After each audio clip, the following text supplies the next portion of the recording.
G'day to all my friends and family, and welcome to this episode of Jim's 5am Club.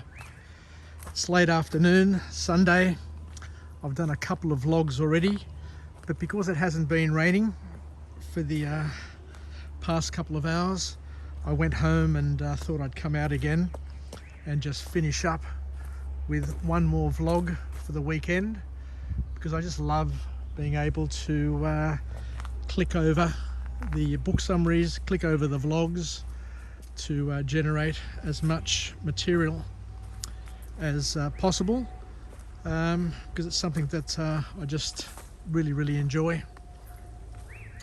So let's go for a walk and talk, and for those who are at home, overseas, you're welcome to vicariously join me on this this adventure, this journey through bushland here in Australia. As you can see, it's very green because it's been raining for quite a while over the past week, and it's a time of year where the environment just absolutely springs into action, hence why it's called spring. So the book that I've chosen to go through today is a reflective book. It's written by a classical author, Earl Nightingale, and it's got some timeless truths. So what I like to do on a Sunday afternoon or late Sunday is it's a fairly reflective moment, given that it's the first day of the week and it's the day before the work week begins. So I thought I'd just reflect on a few things. And this book has some, as I said before, some timeless truths, some absolute gems of wisdom that we can mull over, think about, and try and incorporate into our inventory of skills. The book is entitled The Essence of Success. So lots of books are written about success and productivity and happiness and all of those sorts of things. But one of the beauties that I've learnt is that each author has a different perspective, and each perspective brings with it its lessons, and we can gain from each of these books, even if it's just one lesson. Even if you just pick up one lesson, it's well worth it. I remember over the years, when I was reading actual books, at one stage in my 30s, I was going through 2 books a week. And there were some books where I just read the whole book, and the thing that stood out would be just one sentence or one paragraph. But it was enough for me back then to say, well, reading the whole book, going through the whole padding, was worth it, just for mining that single morsel of knowledge, which at the end of the day, each little piece adds to other pieces. And as we've learnt, the art of learning is the ability to add or connect the unknown to the known. So the more we learn, the more we're capable of learning. So nothing is ever wasted. And the more we read, the more we learn, the more we're capable of learning and gaining through our lives. So in this book here, the author kicks off with a key call to action, where he says that we need to pay attention to discovering ourselves. Now, lots of people talk about this, but self-discovery is the sort of thing that many philosophers have talked about over the generations. I think it was it Socrates mentioned or echoed the famous words, "Know thyself," and a truer word, I guess, or a truer sort of engagement has never been echoed. So what this book goes on about is basically, it says that it's in life, according to this author, you get what you think about, or you get what you focus on. So it's really simple. If you think negative, you'll basically get negative coming your way. If you think positive, then you'll get positive things coming your way. And the important lesson of all is that everything is up to you. It's a choice. You can choose to be positive or you can choose to be negative. But whatever your choice is going to be the magnet or the catalyst that manifests your future. So think wisely, I guess, is the key point. So the author also has a spiritual sort of bent, and he talks about, as you sow, you shall reap. So it's important that we need to focus on something, and that something is probably better if we're focusing on something which is empowering and something that's going to serve us, rather than something that's going to breed and instill fear, uncertainty and doubts. So the author also says that when we think of things, or when we focus on things, we need to be very, very specific. And I remember years ago when I went hunting at Coonabarabran with my friend Stephen Smith. I remember we were walking through the bush there and we came across some piglets. There was probably about a dozen piglets, and they just started to scatter. And the lesson that I'd learnt from the farmer there is that if ever you come across piglets, what you need to do is focus on one and only one, and just continue to chase that one. Because if you don't have a focus, and as they scatter and run, you will follow one, and then you'll follow another, and they'll all scatter and you'll end up with nothing. So there was a spotted piglet which I focused on and I caught, and I actually brought him back to Sydney, and I had him in my backyard here at Winston Hills for a while until he started digging up all the backyard. And I remember my parents getting very, very cross with me, saying, you brought a pig here to our house here in Sydney, and it's digging up the whole backyard. So I had to take it and release it. But the big lesson that I learnt back then, and I guess a lesson which is echoed in this material here, is that you need to be very specific and very focused on what you want. Else you get distracted and you get nothing. So the author, Earl Nightingale, suggests that we need to probably spend about half an hour every day writing down our goals, thinking about our goals, planning around our goals, visualizing our goals, and just doing a whole stack of activity that may help us be better placed to achieving our dreams. The other thing I did many years ago, based on advice from a manager of mine at IBM, Greg Gleason, was he suggested or recommended that I do a thing called a dreams list. And Earl Nightingale also talks about the importance of doing a dreams list as well, because what you do is you basically go through all the material things that you want to accumulate in life, and you just keep on writing one after the other. You just list things after the other, the places you want to visit, the things you want to buy, the things you want to own, the things you want to do. But sooner or later, as you're writing, you start to run out of things. But I remember getting to the point where I said to myself, well, how many homes can I own, and how many cars can I own, and how many places can I visit and see? And I got to the point where I said to myself, well, probably the most important things of all is to be married, have a partner, and have shared experiences, have children, have a family.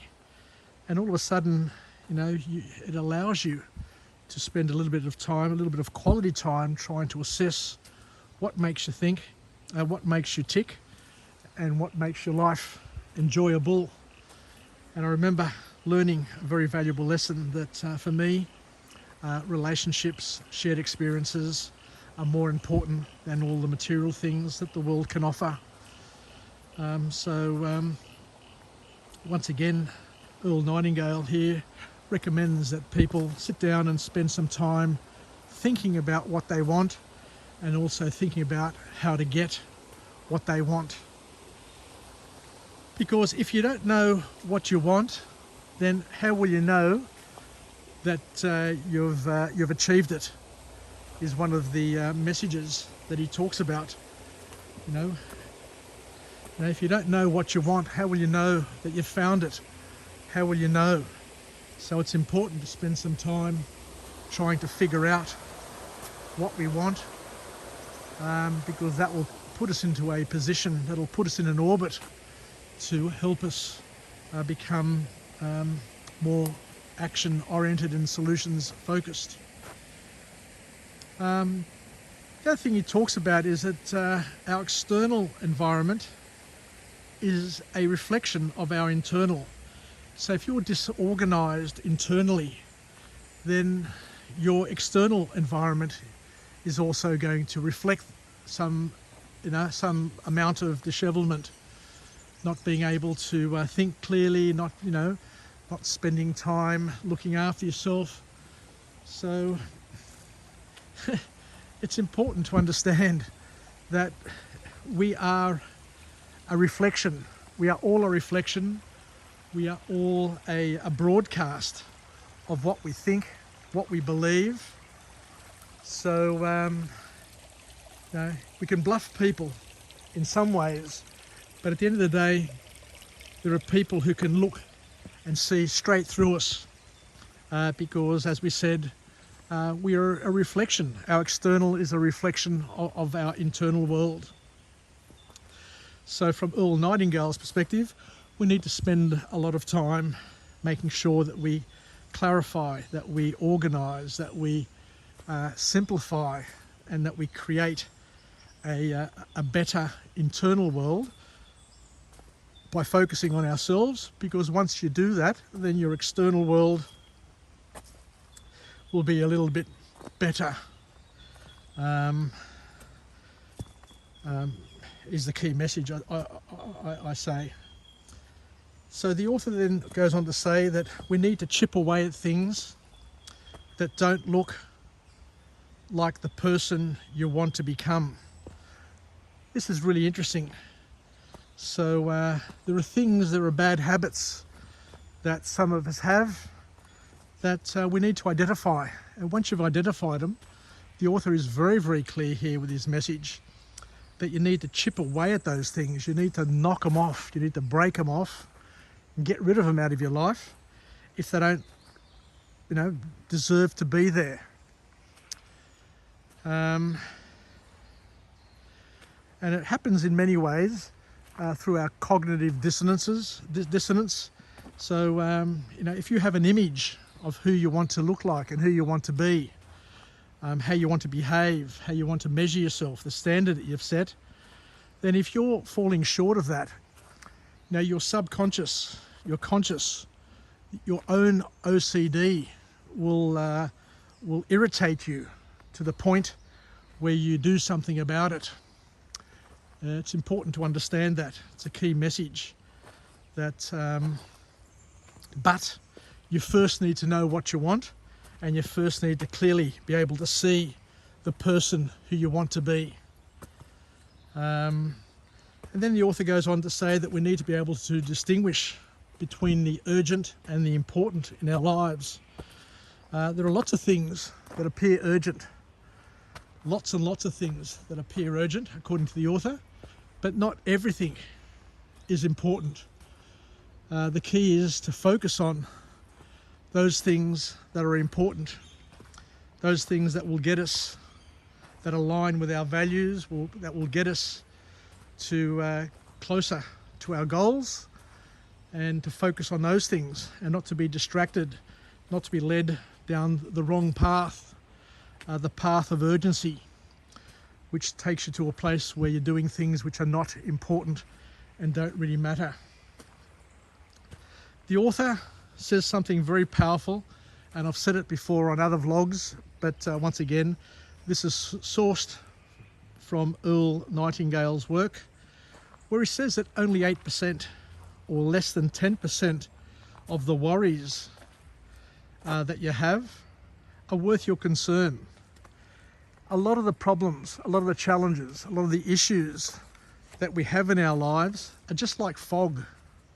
They don't have any substance, and you can, you can work through it without any major consequence. But as long as you have a clear vision and you've got the coordinates and know that you're heading in the right direction, then you don't have any fear to meander through that fog. The other thing he talks about, which is I love it's a good point, that the best leaders are almost always those who don't seek leadership. A leader acts in situations where they need to act. Each person has massive untapped reservoirs of ability, capability, strength, and we need to understand that everybody can be an outstanding leader, but it's about stepping up. It's about knowing what you want to achieve, what's important, and doing those things. But the author also warns us that we need to strive for simplicity.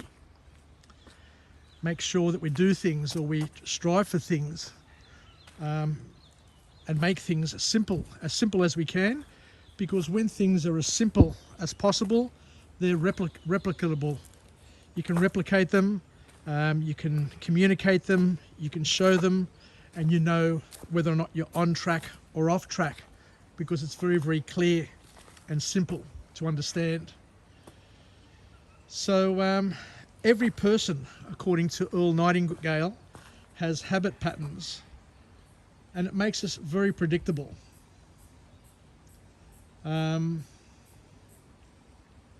And we have all the time in the world to do the things that we need to do.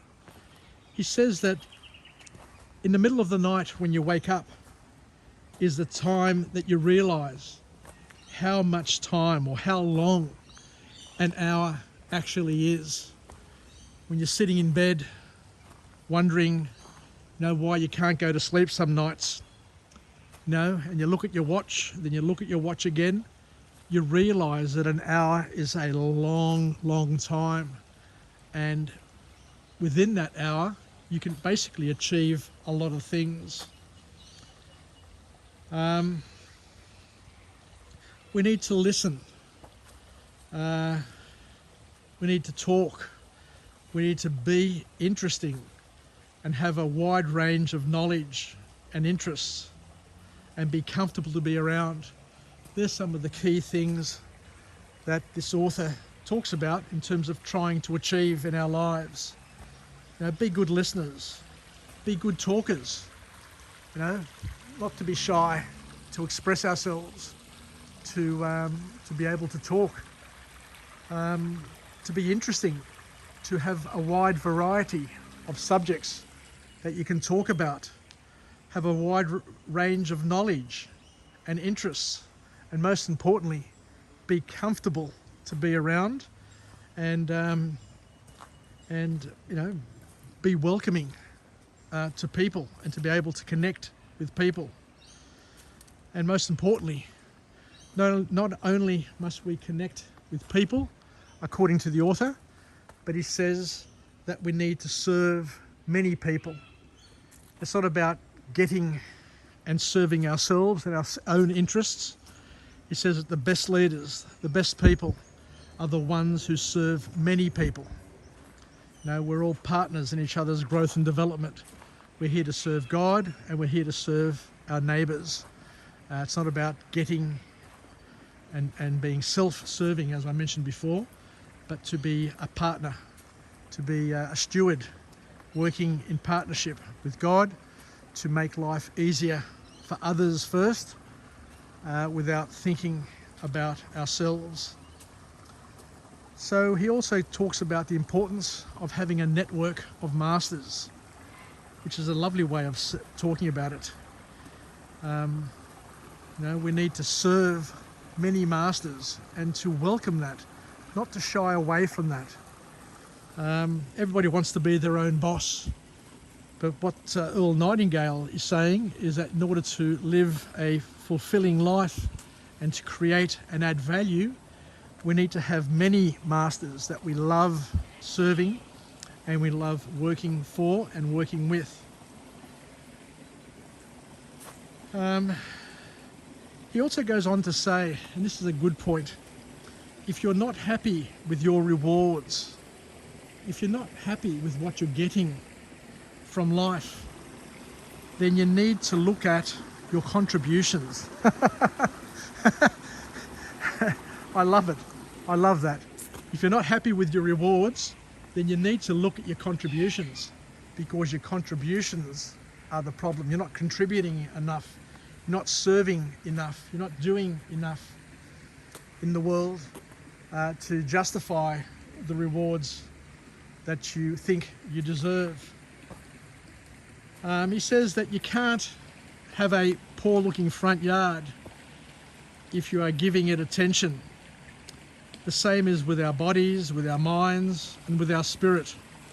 We need to manage and look after and celebrate our internal world. We need to invest in ourselves. We need to read. We need to study. We need to work hard on our bodies, on our minds, on our spirits, on our careers, on our families, and basically work hard for all of the masters that we have in our lives. So there you go, that's an older style of book with an older style of message.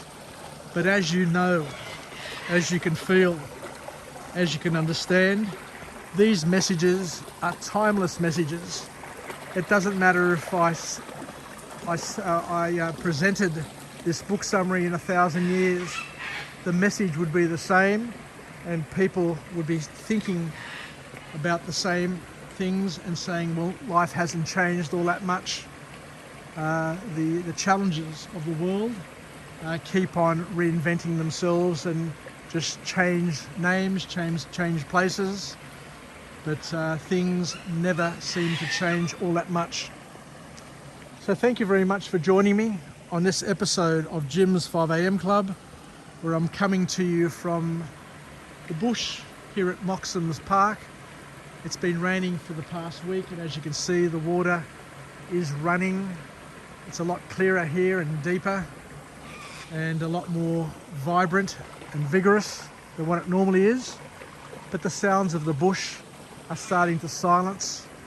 It's just after sundown, so I better head back, otherwise I'll be caught out here in the dark. But after the sun goes down, we do have last light, which can last for up to 20 minutes, 30 minutes. So it just doesn't go dark all of a sudden. It's a progressive removal of light. So let's head back. I'll start heading back to the car and I'll finish up. I look forward to coming to you again from a different location with a different message of empowerment, where we can live, learn and pass it on, where we can select lessons, morsels from these wonderful authors, from this wonderful OPE, other people's experiences that have been captured over time, and incorporate them into our lives, into our skill set, so we can make the most of it. And I guess that's about it. So thank you. Thank you for taking some time to join me on this episode. I think this is episode 1203 in English, and I'm making very good progress.